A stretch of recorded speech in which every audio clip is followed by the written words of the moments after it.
Caros amigos, bem-vindos a mais um episódio de Hoje no Mundo Militar.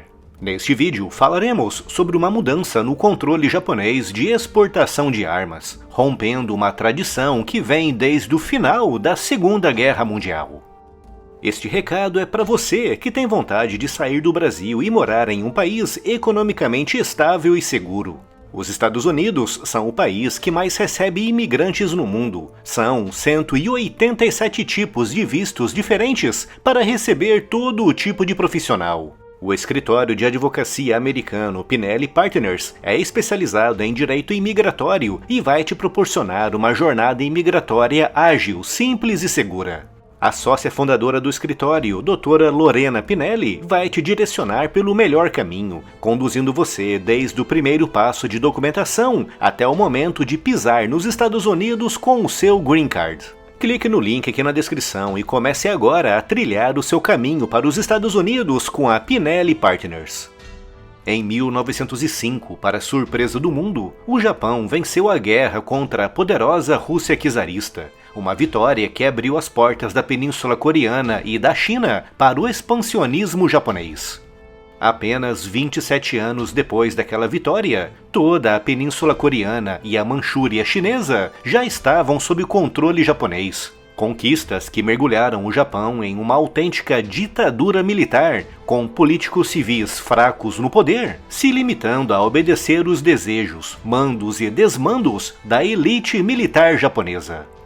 Em 1937, o militarismo no Japão atingiu um ponto de não retorno, resultando na invasão em larga escala de toda a China. E 4 anos depois, em 1941, com a subida do general Hideki Tojo ao cargo de primeiro-ministro, a ditadura militar no Japão assumiu contornos oficiais, resultando, em dezembro daquele ano, no ataque japonês contra Pearl Harbor, nos Estados Unidos. Um ataque motivado pela necessidade japonesa urgente em encontrar matérias-primas para alimentar a sua cada vez maior máquina de guerra. No entanto, a única coisa que o Japão conseguiu com essa guerra foi ser transformado em cinzas. E nem mesmo o fanatismo doentio pelo imperador, visto pela sociedade japonesa da época como um autêntico deus vivo, foi capaz de impedir a derrota japonesa frente à inigualável capacidade militar, econômica e industrial dos Estados Unidos. Depois da guerra, o Japão literalmente renasceu das cinzas, com o militarismo japonês sendo totalmente obliterado, tanto a nível governamental como ao nível da sociedade civil. A Constituição japonesa, escrita pelos vencedores, transformou o Japão em uma das nações mais pacifistas do mundo, impedindo os japoneses de terem grandes forças armadas ofensivas e, dentre muitas outras limitações, proibindo o Japão de se envolver diretamente em conflitos e de fornecer armas para nações em guerra. Durante décadas, os japoneses respeitaram essas limitações, mas apenas em parte.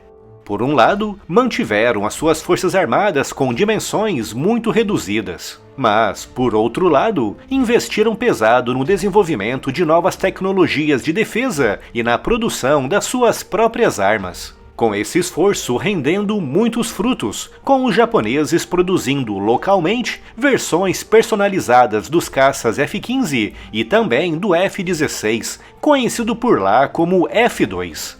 Os japoneses também desenvolveram por conta própria blindados muito avançados, como o Tipo 90 nos anos 90, e, mais recentemente, o Tipo 10, considerado um dos blindados pesados de quarta geração mais avançados do mundo. No mar, seguindo a velha tradição naval, o Japão tem se destacado ainda mais, desenvolvendo e produzindo os seus próprios destroyers equipados com um muito avançado sistema de combate Aegis, porta-helicópteros e porta-aviões como os da classe Izumo e os submarinos diesel-elétricos mais modernos e com a maior autonomia do mundo, a classe Soryu, com 12 embarcações, e a impressionante classe Taijei, com 2 já ativos e com outros 5 em fases distintas de construção. Todos esses avanços e desenvolvimentos transformaram o Japão em uma das nações com as forças armadas mais avançadas a nível tecnológico. No entanto, uma das limitações impostas pelos vencedores da Segunda Guerra Mundial foi sempre respeitada por Tóquio: a proibição de vender armas, principalmente para nações envolvidas em conflitos. Ou seja, tudo aquilo que a poderosa e muito avançada indústria de guerra japonesa produz deve ser apenas para consumo próprio. No entanto, por causa da invasão russa da Ucrânia, o Japão também está, aos poucos, derrubando essa limitação.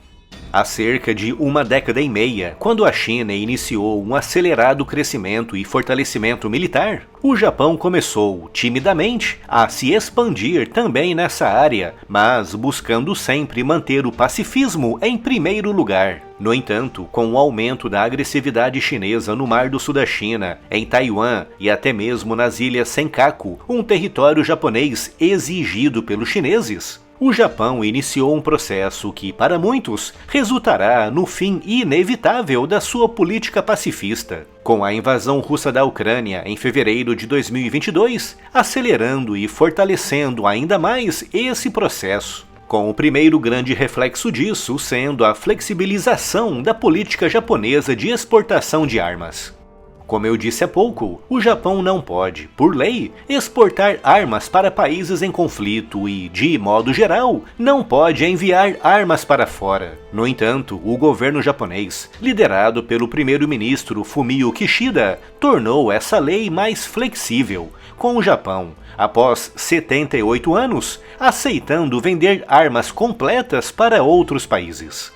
As primeiras armas serão mísseis para a defesa antiaérea Patriot, com o Japão vendendo esses mísseis para os Estados Unidos, que por sua vez os repassarão para a Ucrânia.